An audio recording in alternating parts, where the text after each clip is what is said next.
I've captured in a Google document.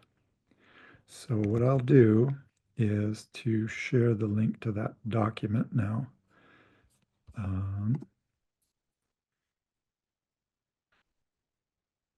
Here, copy you, and then head back to here, find our chat, and paste it. So if other people come in later, we might want to paste that in again at some point. But this is so that people have a transcript, essentially, and especially if people have any kind of language challenges, that they'll be able to use that as a reference. So you can follow along on that if you want. Hey, John, Yeah, that link took me to a directory. Um, I don't know if that's the case for everyone, but directory. It took me straight to the page, Steve. okay, Anybody else never, having never. I'm issues on my there? phone, so maybe it's just something weird. Okay. And yeah, thank you for sharing also the community page for the Darwin Core maintenance group. Okay, so if that document is visible, we'll just start right at the beginning. I've got a table of contents at the top with a list of the things that I hope to cover before going on to opening it up for questions. So I'm John Majoric, for anyone who doesn't know me, and I am the convener of the maintenance group. There are others in our maintenance group, some of them in this meeting now, and our job is to make sure that things go smoothly in keeping Darwin Core up to date and relevant, and helping people to understand it and helping people to form task groups to change it. So this session, I don't have any expectation about your knowledge in advance, so there's going to be some background that I'll give. But there's going to be new and interesting stuff for people who've followed very closely on Darwin Core for a long time. Mostly this is to try and give an idea of what is coming this year in 2025. And I need to provide sufficient context for people to be able to understand this as a whole. So to start, I need to talk about what Darwin Core is, because we're going to talk about what we hope Darwin Core will be in this session. So it's a standard for sharing biodiversity data. We often talk about Darwin Core as a bag of terms. When we say that, we mean that the core of what Darwin Core does is define biodiversity related terminology so that we can reuse it in various contexts, and that when we use these terms, we're talking about the same thing. So, and it's about biodiversity, mainly around organisms and their occurrences in nature, and then the other stuff of interest that we can attach to those basic things. So Darwin Core as a standard is allows all of what we use to be subject to change on demand. And the demand comes from people who use it. So, and those changes are consensus based. It's great to have ideas and present those ideas, but if you can't get buy-in from the community, it just won't happen. And there's a reason for that. It's not because we don't want to be open, it's because we need to be stable as a standard. And so if an idea that seems great comes in, but turns out upon further review to be half-baked or won't work somehow, then it doesn't just get added to the standard as a whim. It goes through a serious review process. The idea behind Darwin Core is that because it's standard and because you can count on it, it's somewhat stable, doesn't change fast. And when it does change, people agreed that it should, that it can be used for a long-term method for sharing data and for aggregating data that are shared using Darwin Core, so that it can be reused in different contexts like science or conservation or decision making, things like that. So one of the strengths of Darwin Core is that it's flexible. It's flexible in this way that it can be changed by our community. And it's flexible in terms of the underlying technology in which it might be used. The other key strength is that shared vocabulary, these things that when we talk about them, we mean the same thing. And then to repeat, the community is what drives Darwin Core. Its content, its changes, how it's governed even. And all of that is part of the beauty of biodiversity information standards as an organization, which is built around those principles. And Darwin Core followed them. So the maintenance group itself, its job is to make sure that the standard meets the needs of whoever thinks that they can use it. And so, as I said before the recording started about, who constitutes the maintenance group, et cetera, the people who are in it, the core members of this group, are expected to do things, not to watch or to learn from it, but to actually do things. So that's why the group is so small. We have people with various expertises around different parts of how the standard is maintained, and we have some redundancy in that now that we've added a few new people to the maintenance group. So what do? We maintain the terms with their definitions and the documentation for them. And in addition to Darwin Core, as you may know it, just for simple Darwin Core, there are also two official extensions to Darwin Core now, the chronometric age extension, which was the first, and then the more recent Humboldt extension for ecological surveys. So both of these are maintained by this group, even though they have their own namespaces and they might have their own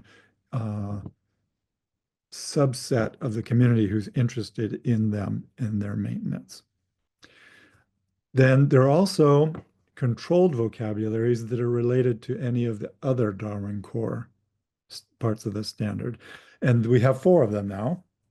3 of them are for the Darwin Core itself, and 1 is for the Ecological Surveys extension. And these are lists of expected terms when you fill in the fields for establishment means, degree of establishment, pathway, or taxon completeness reported. So unlike all the rest of Darwin Core and its extensions, these few fields are expected to have very specific values. And that's to facilitate their use in a broader community. We expect more controlled vocabulary value sets to be forthcoming, but they only happen when the community decides that they need it, and they go through the effort to make them and become part of the standard. And when they have done that work, we intervene as a maintenance group and help it to become part of the standard. Then, for all of these parts of the standard, we coordinate public reviews and manage the feedback process in order for the outcomes to be stable, accepted, community provided, and agreed upon changes to the Darwin Core. So sometimes that means that we create task groups to do new things. For example, there were task groups created to build the extensions in each case.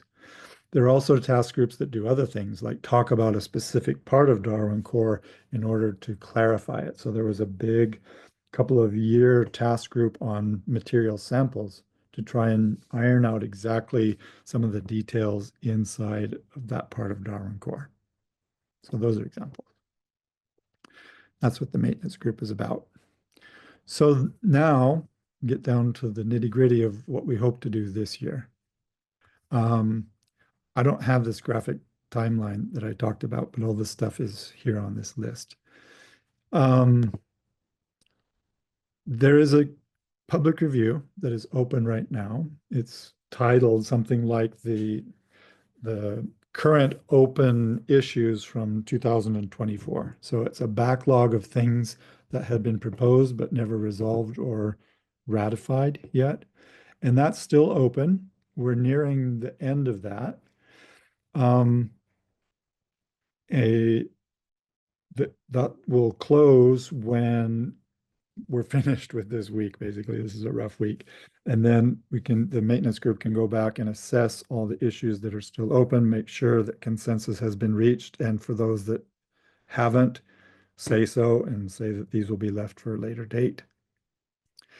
So we've also added our new group members, and that's to cover an anticipated increased workload that's coming. And I'll talk about that a couple of bullet points down. So when this current open review finishes, which should be, hopefully it should be within the next week or two, then we'll change conveners, and I'll hand over the convenership to Steve Baskoff to fill that role for at least as long as the next public review cycle. And I'll explain why that is. It's not because I want out or anything. I love doing this. It's because I'll be put in a position where I can't be neutral. And I feel that the management, the convenership, and the management of the process of review needs to be in the hands of someone who has no vested interest. My vested interest is that I'm being paid by GBIF to accomplish something. And this next review will be part of trying to accomplish what they've asked me to do. So I said, okay, to avoid any conflict or perceived conflict of interest, I will not be the convener for that. And I will be a person trying to achieve an evolution of Darwin Core for a particular purpose and with a particular client, which hopefully is more than GBIF and is all of you as well. So that next public review milestone is slated to start in September and will be different. It'll be longer. Normally our reviews, our public reviews, are for a minimum of 30 days. And this one will start out with a minimum of 90 days. And it's for something that we're calling the Darwin Core Data Package, which has its own acronym now, DWCDP. So that will include three major parts. One is a new publishing model, and it will be an alternative to the Darwin Core archive. And it'll be an alternative that provides much more structural capability, removing the star schema or single level structure that's imposed by Darwin Core archives right now. So that's one thing.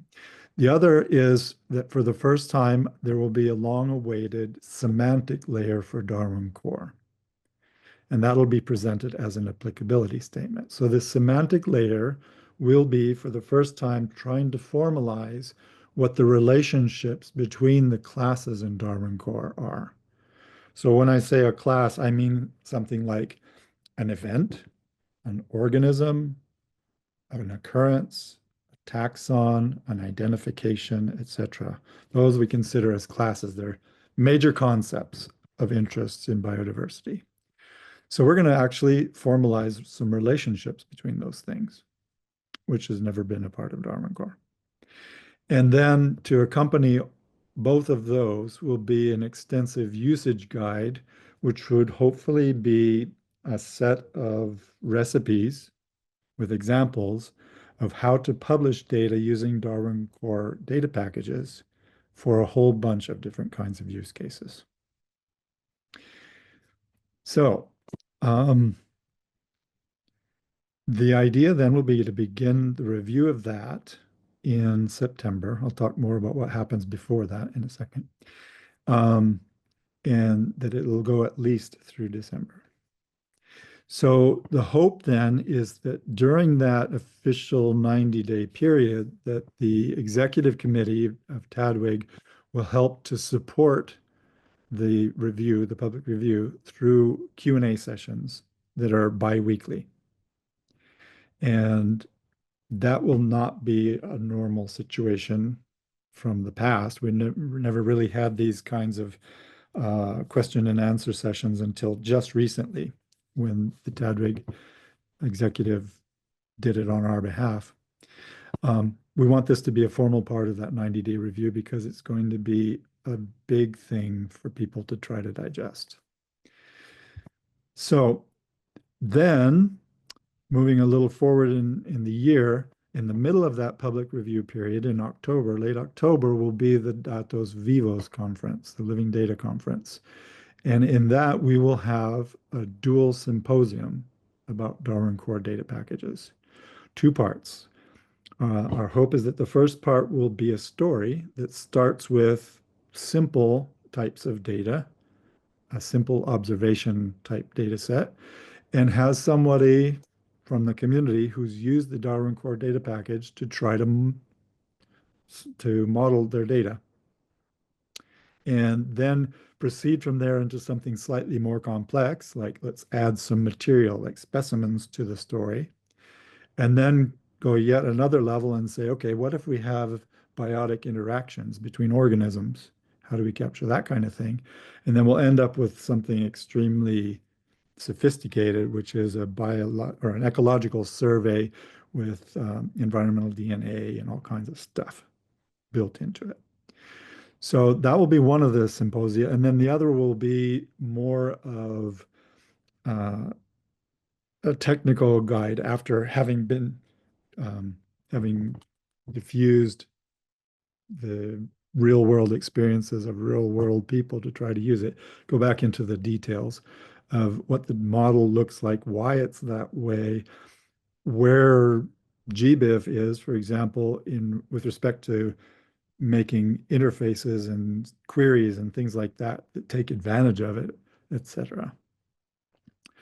So the hope then is that after Datos Vivos and after this 90 days minimum review period, that we can seek ratification of those 3 major new evolutions of Darwin Core.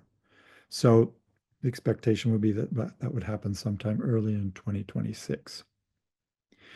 The other thing that would happen is that GBIF has expressed the interest in the Darwin Core maintenance group to take control of updating any of the schemas that are Darwin Core based that GBIF uses. In other words, they would like rather that TADWIG and the Darwin Core maintenance group be the standards maintainers all across the board instead of having this disconnect between the standard saying one thing and then GBIF trying to implement it on their side. So that would be formal. And related to that, because GBIF as one big client needs stability and also needs to be able to adapt to community-driven demands, that the updates to Darwin Core would be in scheduled releases. So unlike now when we do it when the maintenance group has time to deal with it, we would actually schedule on a probably quarterly basis that new releases of Darwin Core would come out. So that allows people to anticipate when, if I have an idea and I need that thing to get implemented, to have an idea when the next possibility for that would be. So I think that will help everybody all around. Then a bit about the current public review. I'm not going to talk about what the issues are in that public review. It would be nice if somebody could copy that that link to the current milestone and put it in the chat for people. Or if not, if you're already in the document, grab it from there. That's where the details of what's under review right now are. So that public review is in process, and I kind of want to say how public reviews function. So they're a formal part of the TADWIG maintenance process and therefore also of the Darwin Core maintenance process. And the process itself is defined, in our case, by the TADWIG vocabulary maintenance specification. So this is a standard in TADWIG that talks about if you have a standard already, Darwin Core, and you want to make modifications to it, then these are the rules. So that's what we follow in this maintenance group. We're not making new standards, we're modifying an existing one. And that's our rule book. So the reviews provide anyone, our community, broadly speaking, with an opportunity to comment on ideas that others have come up with and formally proposed. Those formal proposals are in the form of issues in GitHub. And we follow those, we track conversations there, the discussion about what would work and what wouldn't work, all the things that are needed in order to get a community consensus that an idea is a good one and should be included because there's sufficient demand and it's not going to break everything. So that feedback is collected openly. Anyone can participate there. And for those who feel they are uncomfortable in doing it via GitHub issues or even with doing it publicly, it's still okay to send requests to the maintenance group for inclusion. And we'll work with people to do it that way if necessary. So those issues then are public and they're open. They can be commented on any time, but there's a point at which we say, okay, we need to try to put together a package of all the things that are pending and get those formally reviewed to a point where everybody agrees or we can't find an agreement and then move them forward or not in the process. So once the review period closes, and that's kind of a bit of a moving target, minimum 30 days, but things can stay open if there's discussions haven't reached consensus. So when all's done, when we decide we can't argue about things anymore, then the comments are addressed. We come up with the final version of what the proposed change would be and make a formal record of that and decisions made about it and put that all together into a proposal that the executive committee reviews.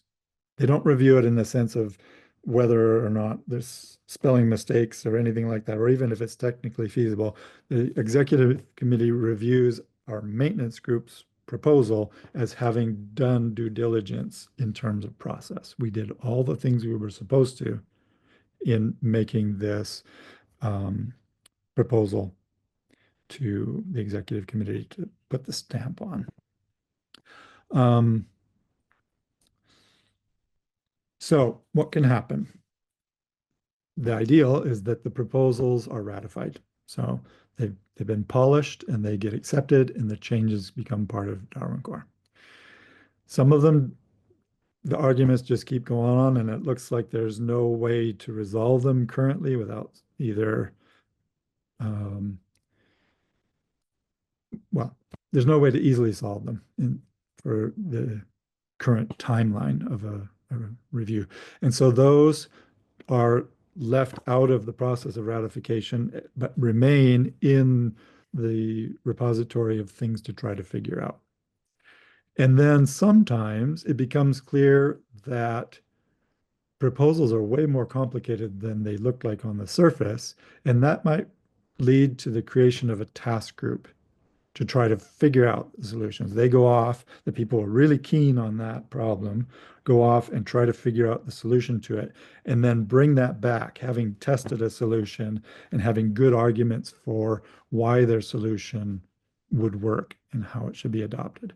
And then that ends up coming back into the cycle of the next public review. And then the same thing happens as usual, but usually with a lot more evidence that the proposal is sound. So the current public review is open and accepting feedback. Next week, I'm going to concentrate on getting that, all the things that have been agreed upon at the very least, ready for ratification and try to find quick consensus on those that remain open. And if that's not possible, put them into the other bin for future review and move on because we have this other big thing coming. So that next week will define what's ratified, what's not, or what goes to ratification now and what's not, and what goes for later. So that is because we need to get that stuff out of the way for the next thing that's coming in September. And so now I'll talk about that. So the next one after this open one is going to be a big one. It'll be 90 days minimum, and it will introduce a new framework for Darwin Core called the Darwin Core Data Package. That'll have those three parts I mentioned earlier. So the publishing model is similar in its intent to the Darwin Core Archive. It's to describe how to put together data to share. The difference is that it's based on frictionless data packages, which allow us to describe structure. And the structure that can be described by Darwin Core data packages can be simple for those who need simple, all the way to extremely deep and rich for those who want it. That publishing model is a result of about 4 years of research and testing that started out with a kind of a broad conceptual theoretical model and went through practical attempts to use it. And the hard part was to try to find this publishing model, which was the intersection where people could actually do reasonably what the model was suggesting. Super hard to find that middle ground. I think we've nailed it now. In the next few months will tell us if that's the case. That publishing model has the potential for any given user to be much more sophisticated. And so it requires a sophisticated user guide. So there will be another document as part of the standard, which will be called the Darwin Core Data Package Guide, much like the Darwin Core Text Guide, but it will be a lot more elaborate in that it will give examples of how to do things specifically for different kinds of data. Then the Darwin Core semantic layer is going to be an applicability statement with a nice diagram showing our understanding of the major relationships between concepts in our biodiversity informatics space. So what exactly is an occurrence and how does it relate to an event? What is an organism and what does that mean in terms of the model? How do we connect identifications and where? That is determinations of species and things like that. How are people involved? What kinds of annotations, things like measurements or facts, are there and where can we attach those? All of that would be defined in the semantic layer. What the semantic layer won't do is say, this is how you do this in RDF, and this is how you do this in an ontology. The details of the underlying technology will be left for future work. The reason is it's too much. It's absolutely too much to try to deal with altogether. And there's no reason to in terms of creating a very usable, highly or heavily tested data publishing model. So that part will be left for later, but the theory of why the publishing model is the way it is and why things are related to each other the way they are in the publishing model will be in that Darwin Core semantic layer. I've mentioned this won't be typical. This next public review, it will be huge. So that's why we need a minimum of 90 days. The big things that the reasons it will be different and huge is that it will introduce structure for the first time.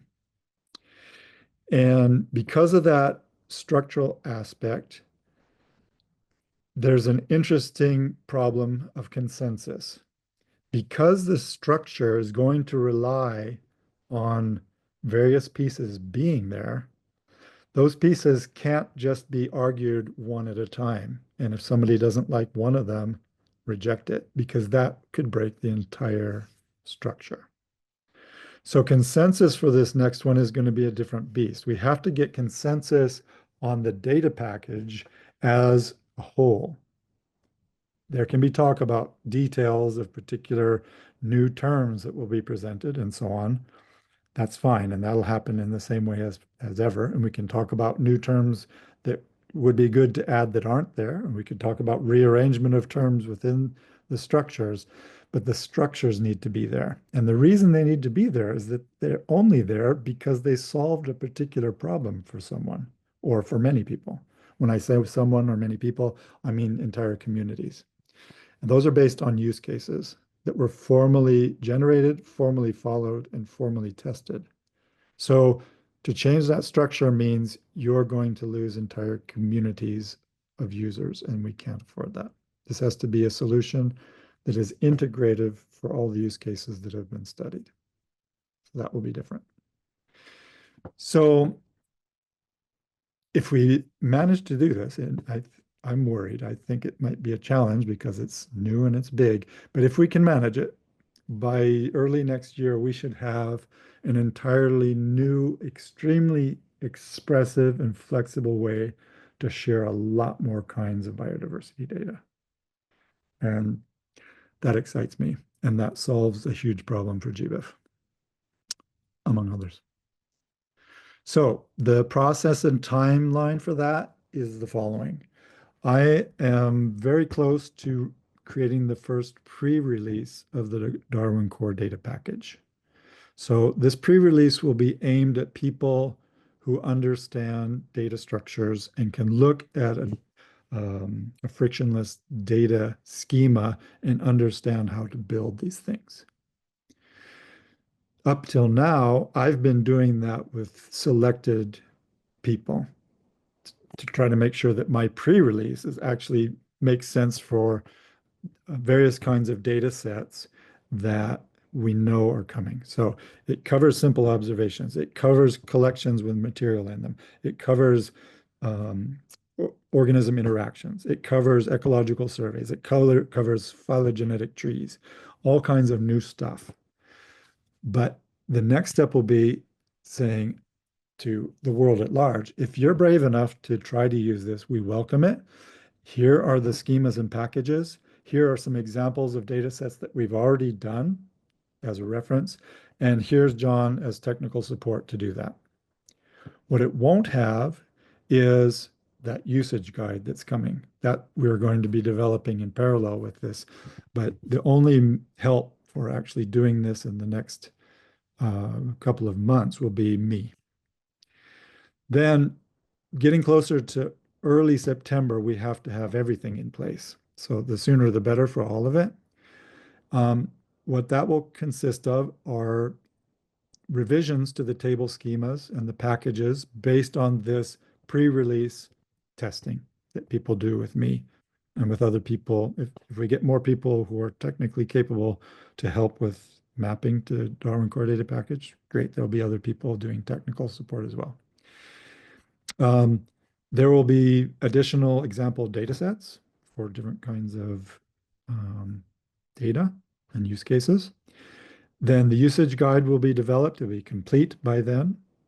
And the semantic layer applicability statement will be complete, not just the diagram that we have right now. So during the actual release, we'll have the Outreach and Communications Committee of TADWIG helping us with Q&A sessions throughout that public review. And before that, it'll be announcements through various channels to try and get buy-in, or not buy-in, but participation from people who are interested to see this in action. Then, in the middle of the public review, very helpfully, is the Datos Vivos meeting in Colombia at the end of October. In that meeting, as an integral part of the public review, we already have an accepted dual symposium about the Darwin Core Data Package. So that won't be a standalone event. It's going to be part of the whole process of reviewing Darwin Core data packages. It'll be a way for us to have real people showing that they used it and survived and that they got some benefit from it. And it will be an opportunity for us to present more around the plans for it and where it came from, in case that's still unclear at that point, and some history. So the idea then for a first symposium would be a narrative through use cases that have been mapped. And so what we would do, what we imagined to do, would be have a story, about Darwin Core data packages and what they can do, with what you couldn't do with Darwin Core before. So we'll start with what you could do with Darwin Core before with simple observations and show what that would look like now with Darwin Core data packages. Then we're going to add a new bit of interest to the story by bringing some collections, material collections information into it, specimens and specimen parts, and even DNA related to those. And then we're going to go into something that was possible to do with Darwin Core archives, but not to the extent or with the benefits that will be possible here, and that's with organism interactions. So we'll have an organism interactions story.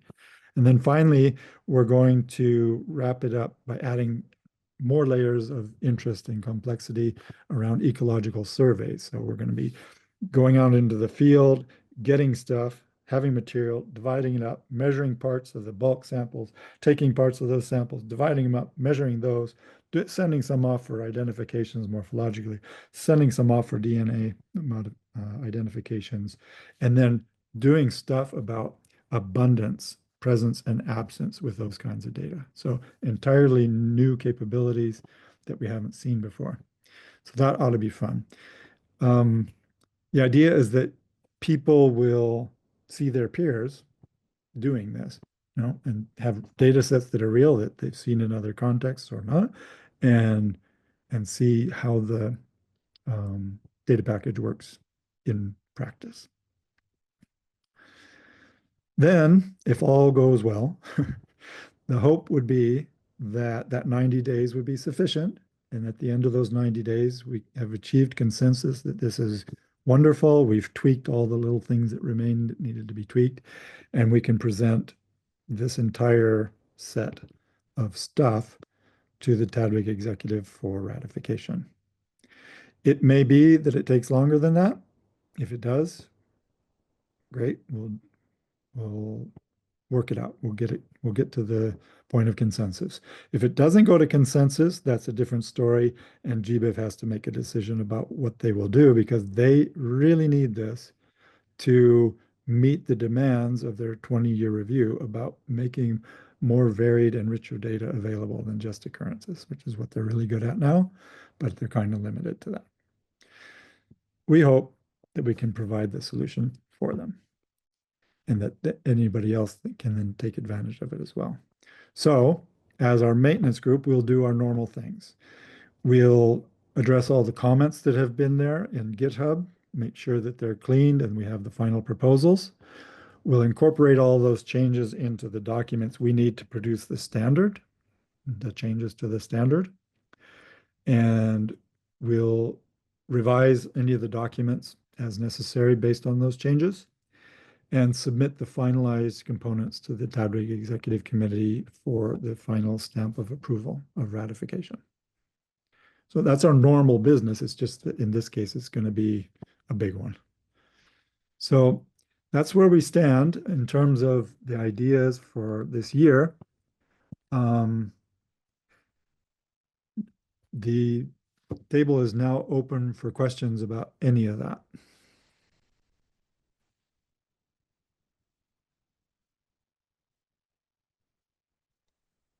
Hey, John, Yeah, can you hear me? Yeah. Yeah, I was just gonna throw in a couple comments for people who are kind of new to how things work in Tadwig. I think this is like a really great illustration of kind of the general way that things are supposed to happen.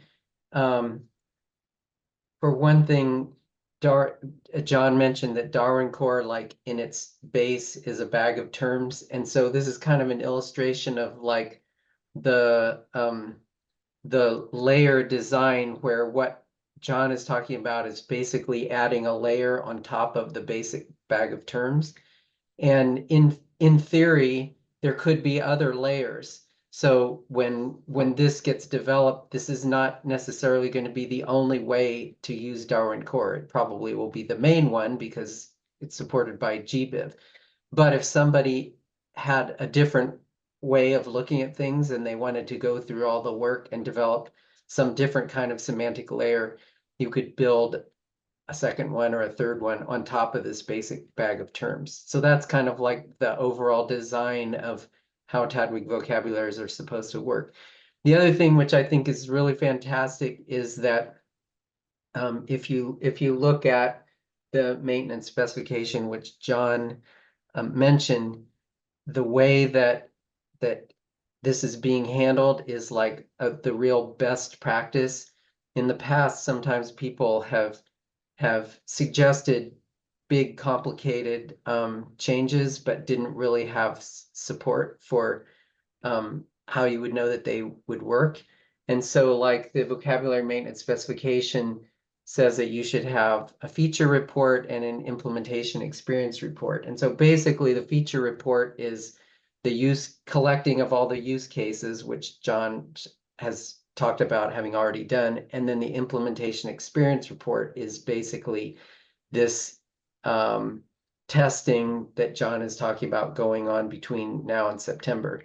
So if you kind of want to know how things should work in general in Tadwig, this is like a really great specific example of the best practices on how this should be done. So kudos to John and the other people he's working with on this. Such as Steve, who wrote how we should do this to begin with.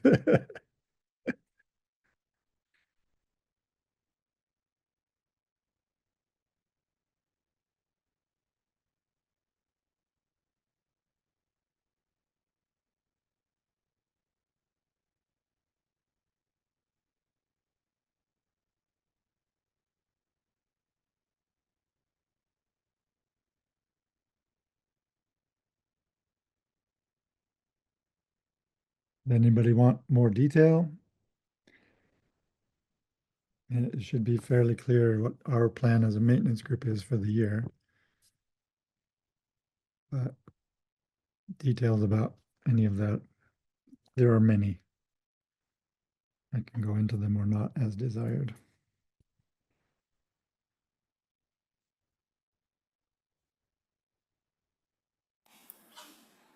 I have a question. Mm-hmm. If we want to keep track of what's happening up until and after it's released for public review, is there a particular place on the GitHub repository where we can track the latest developments? There are a couple of repositories. Can you tell me what your particular interest is? Are you interested in structure? Are you interested in examples? Yes, all of that, all of it. that. Okay. Because we have environmental data, we have occurrence data, we have observational data, we have eDNA data, and I just want to sort of get a sense of what's happening as it's going on. Mm-hmm. Yeah. Okay. So if I read your position and interest correctly, we're at a stage where you have essentially a finished product to assess. Now, there might be some tweaks to that. Those tweaks would be reflected in pre-releases. The issue, there are two repositories involved at the moment, and you've highlighted something that for audiences that we might want to deal with differently. The reason I'm hesitating here is that the place where the actual schemas are being released is in the sandbox of GBIF's rs.gbif.org. So this is where schemas go to play before they're allowed to go out into the real world. But it's part of the giant GBIF technical repository. So there's all kinds of other stuff involved there that you wouldn't want to follow. So you've made me think that it is probably a very good idea to have the releases elsewhere. And probably a good candidate for that would be in the Darwin Core repository. I have to think a bit about exactly where we put that, how we document it and stuff. But I think that that's going to be the best place to follow it. So I greatly appreciate your question because I hadn't thought about how people were going to engage with the schemas other than pointing them at the schemas. The other repository that's involved is the one in which so far I am doing mappings from original source data into the Darwin Core data package.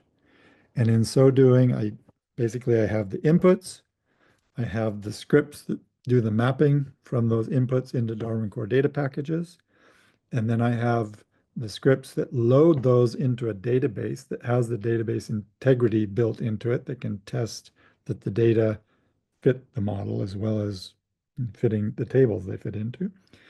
And then I have outputs that generate the Darwin Core data package version of those. So those are useful if you wanted to see how, examples of how it was done for different kinds of data sets. So that one is a repository that's going to remain that way and for that purpose, and I can share that with you. I can put it in the chat here. One moment while I try to find it. Thank you, John. I appreciate it. So into the chat, that one goes. So this is really about, you have data, you want it to look like Darwin Core data package. How did other people do it? That's what that repository is for.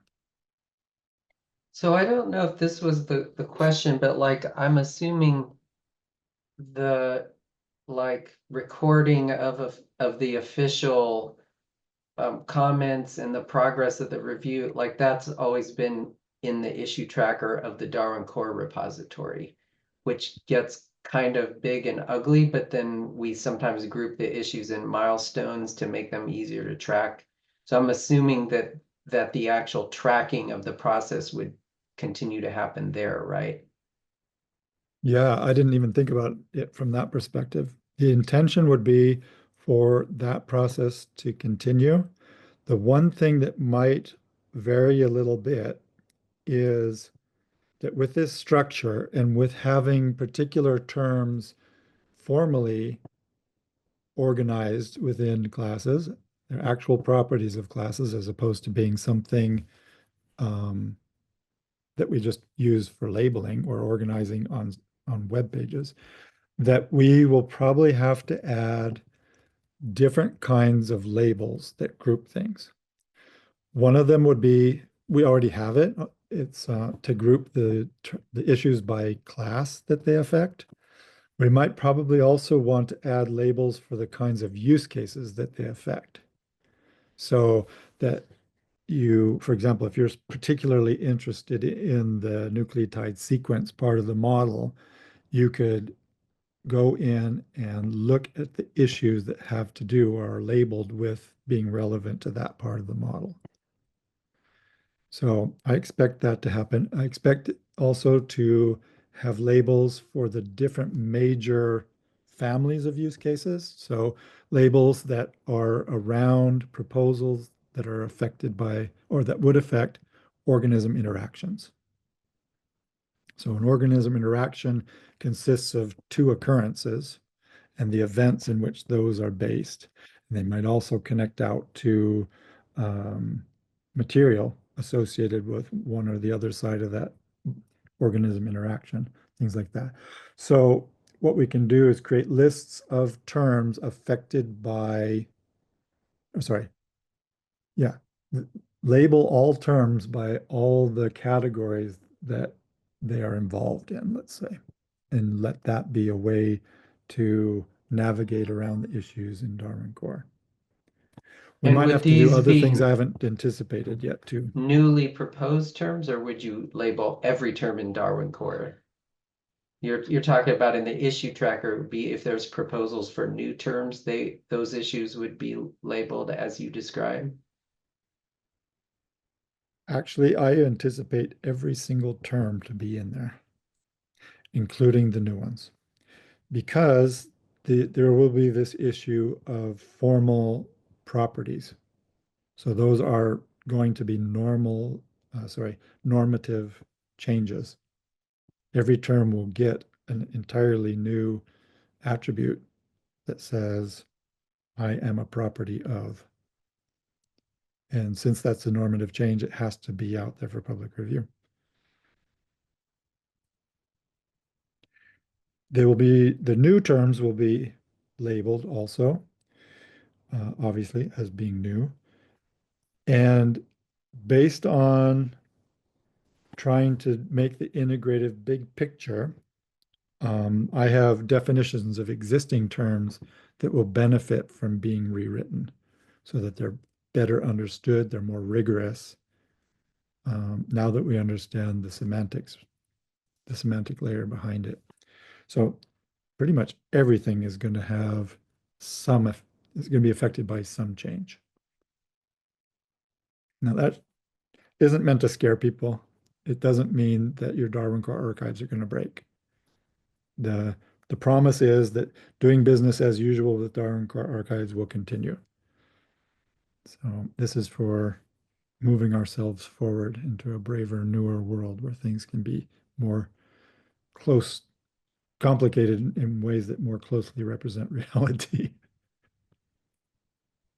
John, would you consider whether or not these sort of grouping schemes where you sort of group terms are applicable to certain domains and things and Darwin Core DP as being normative or non-normative? Non-normative. It's for Non-normative, yeah. the facilitating review. Yeah.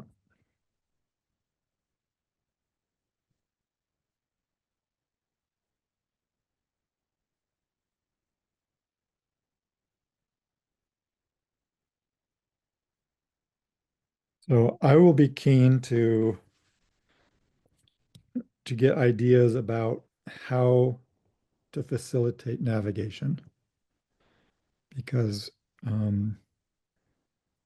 the Darwin Core DP now has 74 tables. That's different from a single spreadsheet. Your single spreadsheet can still work, but if you have lots of cool stuff, you could potentially fill 74 tables. So different ways to allow people to focus on the part that really interests them will be key. And I'm open to ideas about that and how to do that. Yeah, but I would think about this to work with static and mineralogy. Just using mineralogy is a really good example of this. That it'd be important to use a structure around these filters, like having sort of rigorous way of sort of grouping things, like how you define. So if you have grouping filtering schemes, make sure that scheme is really well defined and well structured. But having a website that says, if I want to see mineralogy, I click on mineralogy and it gives me a filtered view of all the Darwin Core terms applicable to mineralogy, color it yellow or something, right? But then, and so you might have one for paleontology and then biology, but it's key that those categories are rigorous, right? We're not just sort of throwing things together, that there's some sort of process by which we can develop these sort of formalized groupings, and people can do what they want to do. If they want to make their own custom groupings, that's fine. But having a set of core filters, I think, would be super helpful to people.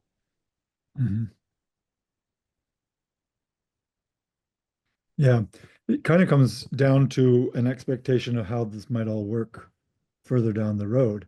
If you're familiar with how to publish Darwin Core archives right now, basically, if you have the luxury of using a tool like the Integrated Publishing Toolkit, you go in there and you're presented with the stuff that you can share.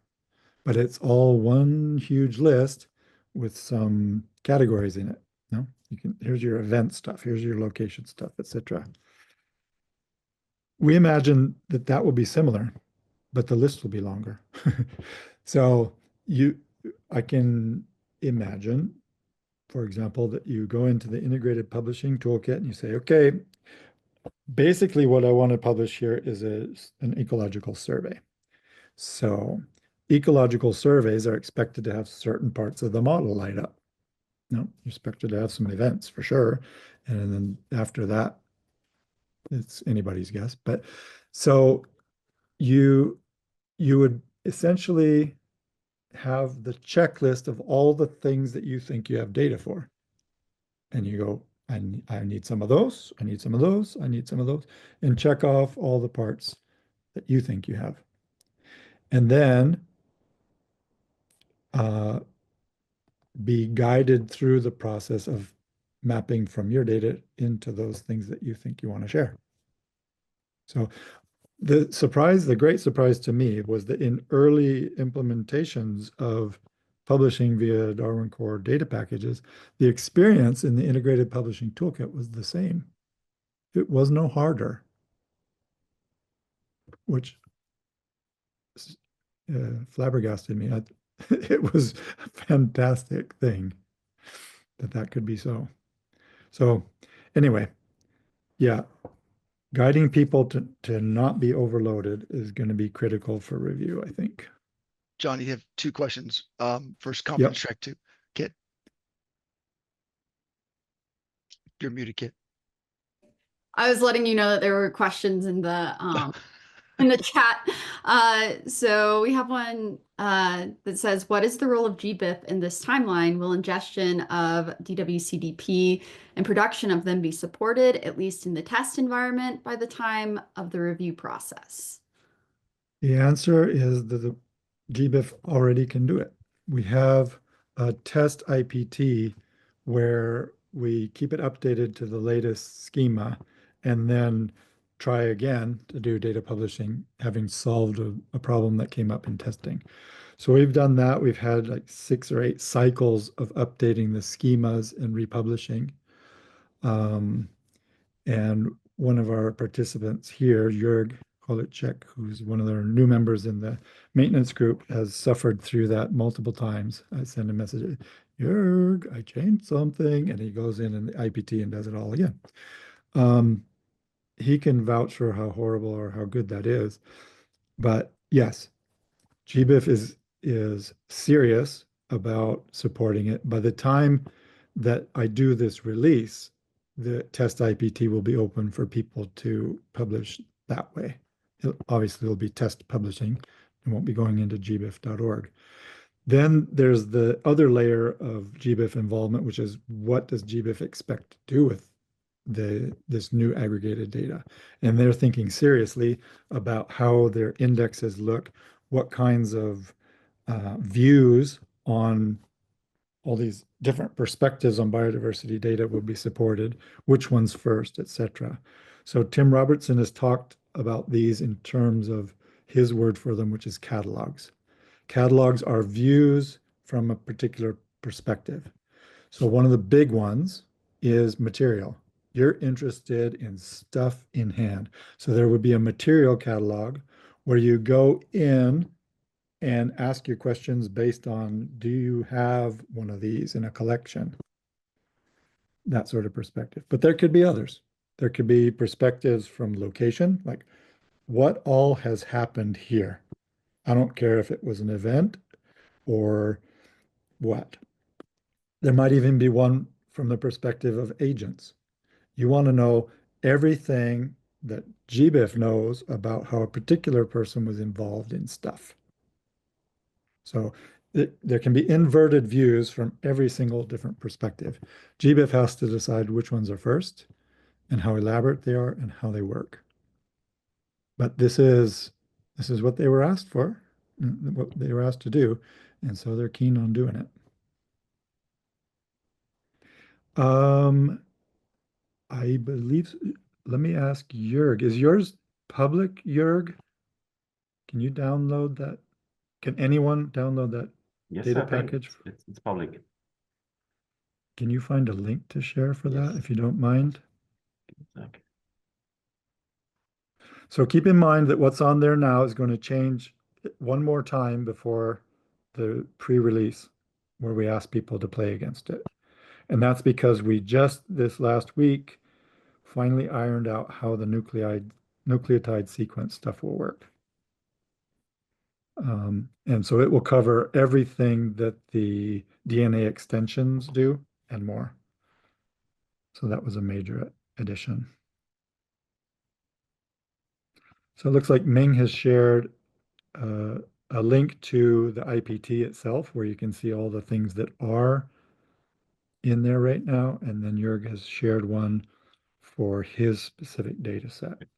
It's a very small data set, just I think 3 specimens, 2 tissue samples, 2 DNA samples, 7 images. So it's very small. But it exercises some interesting parts of the model. Yeah. So,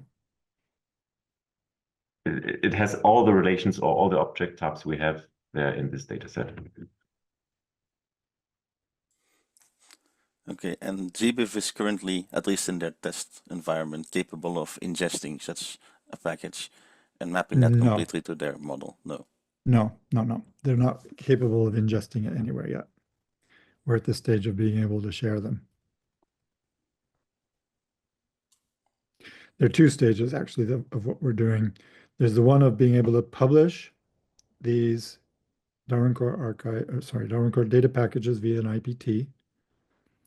Also to be able to do a basically button level conversion of a Darwin Core archive to a Darwin Core data package.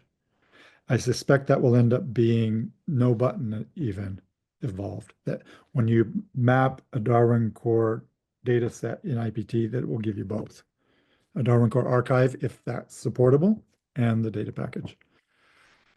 But the ingestion stuff is to come. They really can't commit to doing that until we have a stable data package model. They're thinking about it. They know the kinds of things that they need to deal with. There are big things that they need to deal with, such as the model requires unique identifiers.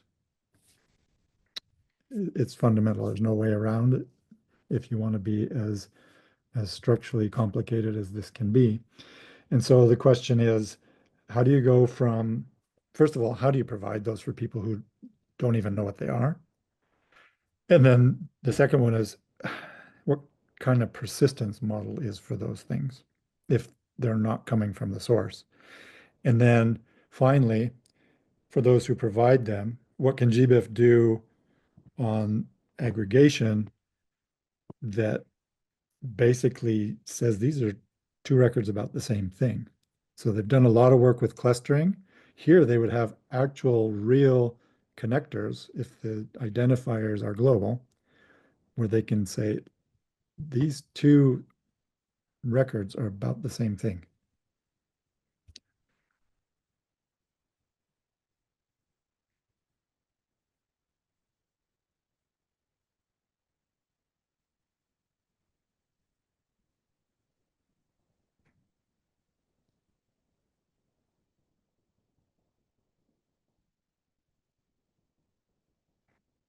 Can I invite myself to ask a question? Please, ask your Absolutely. question. Yeah. So my question is related to how Darwin Core archive will be maintained, because if I understood correctly, so the public review that will be coming, that will include all existing term because of the semantic layer, right? But Mhm. Darwin Core archive is still bag of terms, and if I understood correctly, the maintenance group will be responsible for the maintenance of Darwin Core related schemas used by Yes. GBIF, right? Yes. So does it mean, for example, because for example, I still have pipelines that use Darwin Core archive, like to publish Darwin Core archive, and it will still happen in the future. So does it mean like in the future, is it still possible to add terms from the Darwin Core data package into Darwin Core archive? Yes. Such as, give you an example, such as event conducted by, things like Mhm. that. Yes, definitely. The occurrence core, the event core that exist, and even extensions like the identification history extension will also be updated to include whatever capabilities make sense from Darwin Core data package in those. So Darwin Core archives are also going to become more capable as a result of this, even Okay. though their structure will still be limited. the way it's always been limited. So would the new extension still be possible to be added to Darwin Core Archive? Yes. Right, okay. Great, thank you. Welcome. And I think that'll be a major message. It's something that we were sensitive about before we even started this, and that is that there's a large range of needs. Some of them are serious needs to keep things the way they are, and others are serious needs to make more things possible. And we have to kind of cover that entirely broad base. So along the lines of keep things the way they are, the Darwin Core Archive will be maintained and updated as we just talked about for new terms that are relevant, and by the maintenance group. So the thing there is that GBIF won't be making things up on their own and then going to Tadwig to try to ask for them to become real. It'll be the other way around. They'll do the same thing everybody else does, which is go to Tadwig and see if they can make something real and then have it automatically be parts of the schemas because they are real. So that will help everybody, I think.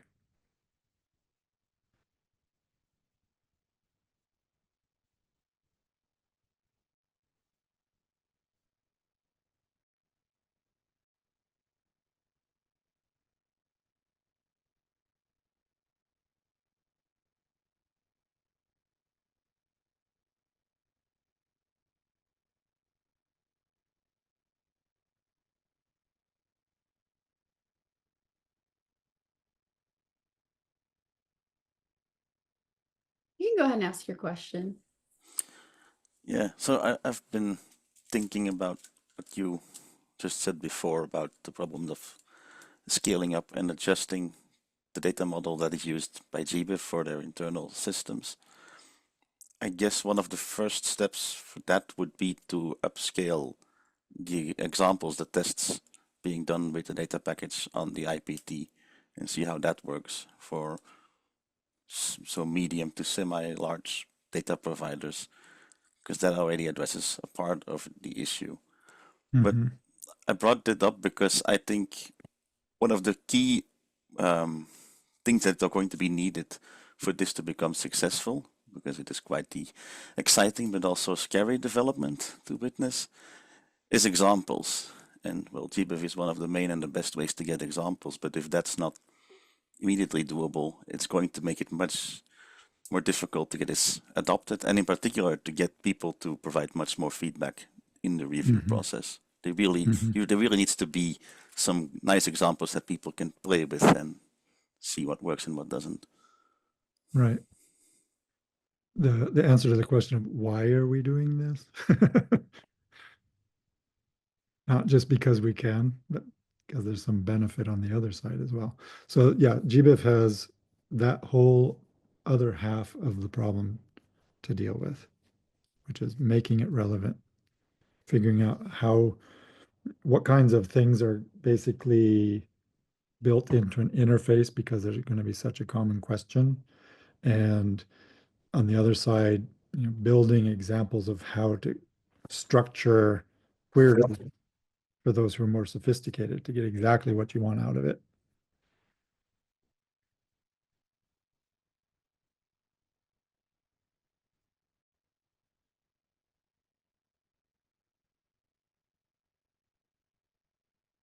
In terms of data sets for testing, in a couple of weeks, I'll be working with iNaturalist to do a mapping, and Tim Robertson is in the process of creating an eBird mapping that isn't just eBird as published now, but also contains all the abundance capabilities.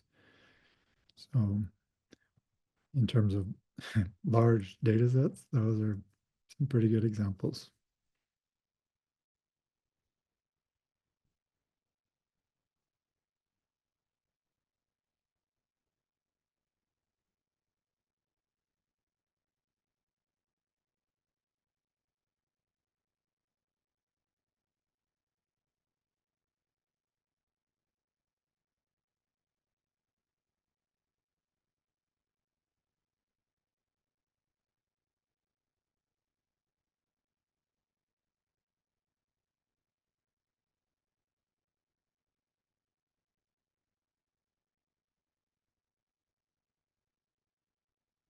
But from my perspective, I've been so much in the weeds on this for so long. But I come from a perspective of being very sensitive about the people who have to use these things.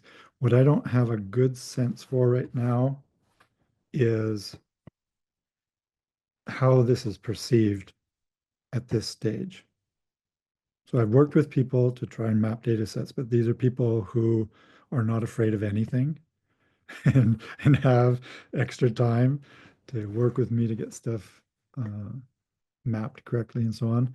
But I'm curious about other parts or other people with other levels of sophistication or interest and how this looks.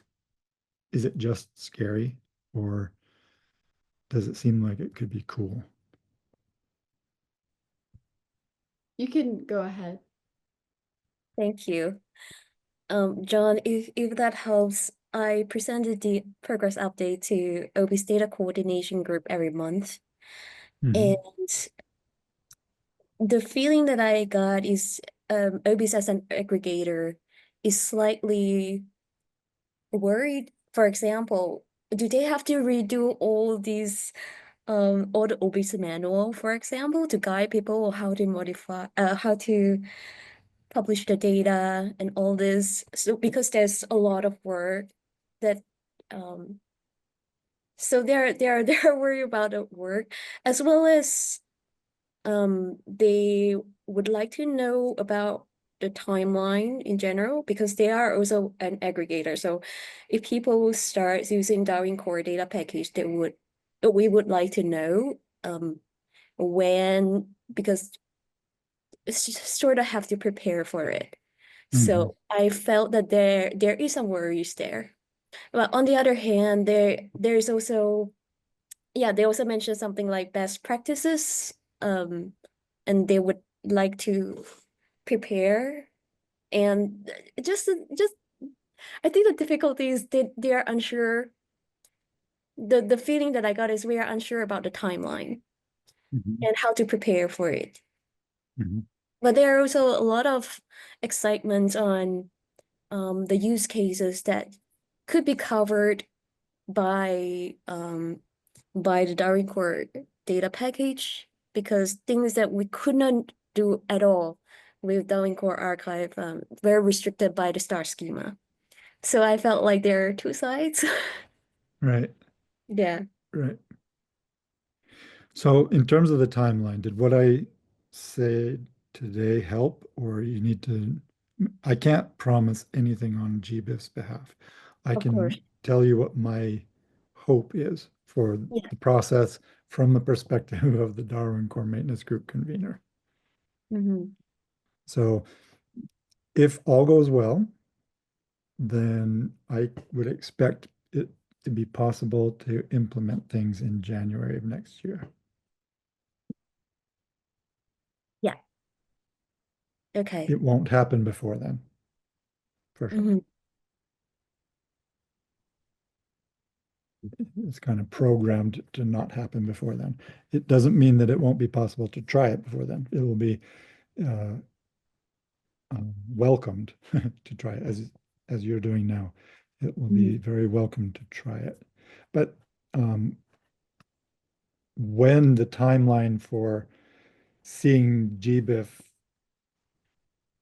providing access to these things in aggregation, I can't answer that one.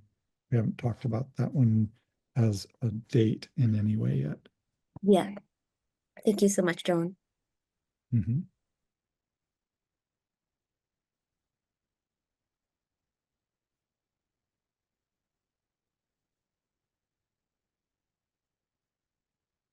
So we do Looks have like- about, go ahead. I was just going to say we have about 10 more minutes if people do still have questions. Yeah, looks like Ben shared a link to a Postgres script to generate a slightly modified version of a Darwin Core data package. There's some CSV files I create too from the table schemas, if that's easier for people to sort of ingest and find those here.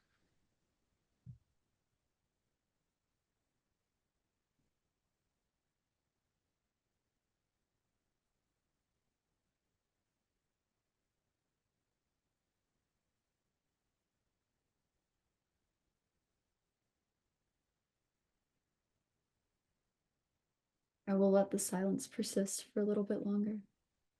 A lot to ponder.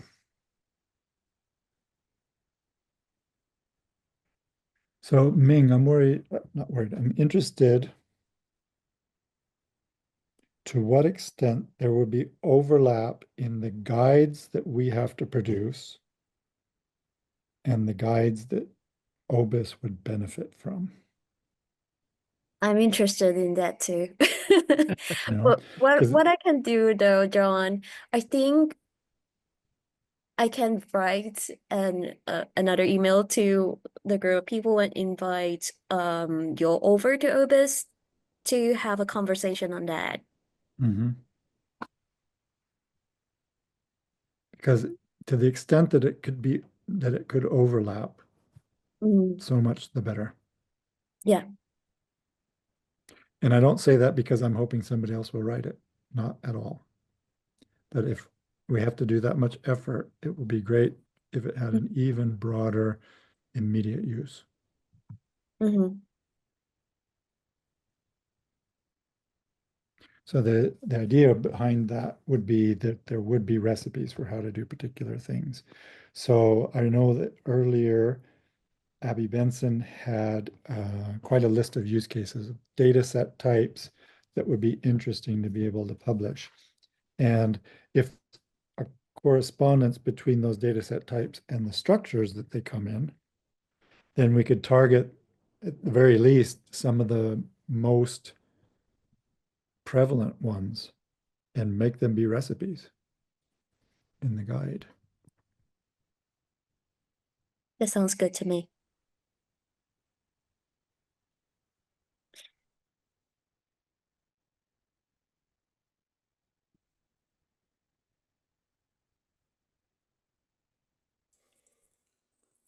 Is it also the idea that, because you talked about new terms that are going to be introduced, would these also be supported for simple Darwin Core and Darwin Core archives in some way? For the ones that make sense, yeah, for sure. For sure. So some of the biggest innovations, let's say, one of the biggest ones is the capacity to annotate anything. So OBIS had to do some tricks to make the extended measurements or facts extension be able to connect to events or to occurrences. So one of the key aspects of Darwin Core Data Package is that those measurements or facts, they have a different name now, they're called assertions. Those can be attached to absolutely anything. But that's why there's 74 tables. There's one of them for events, there's one of them for occurrences, there's one of them for material, et cetera, et cetera. So that's a big thing. The other is that the capacity to fill in what I will call a higher level table and not have to go deeper is kind of built into the model. So in most cases, there is an option, for example, to fill in the event table with things about protocols without having to have an additional protocol table, just as an example. Or the identification one is another example where the identification table has scientific name in it. It also has a taxon ID in it. It has very little else in it from the taxon class. It's expected if you really want all that detail about taxon, you're going to connect it via the taxon ID and go somewhere else to get that. But what it means is that I don't have to have layer after layer after layer of tables to publish if I don't need them. I can minimize the number of tables that I fill because some things are aggregated at higher levels.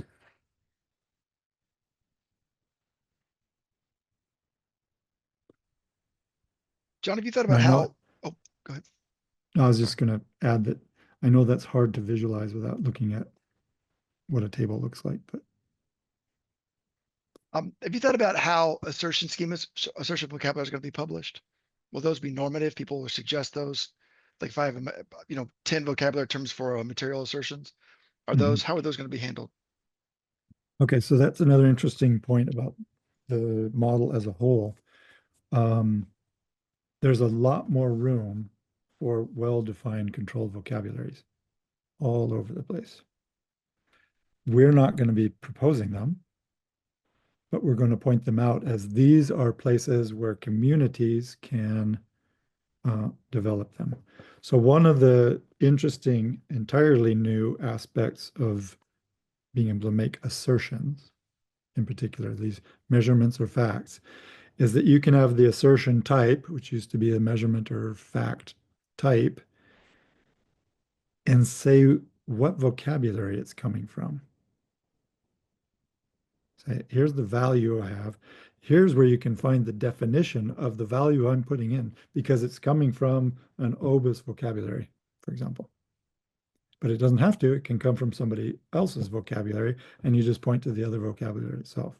The idea being that the definitions of the things that really matter to people are closer to the communities that need them and don't have to mix if they don't need to or if it's not appropriate or not even possible. So the idea of a controlled vocabulary is now you decide what your set is and get your value from that set and tell me where you're getting your definitions from. So if you thought about establishing formal criteria for, a valid assertion schema, so you wouldn't be evaluating the definitions like a vocabulary or something in the ratification process, but you would set standards, be like, if you want to, basically you'll get a gold stamp from the maintenance group if you meet these criteria, if you publish your assertion schema, term, definition, these sorts of things.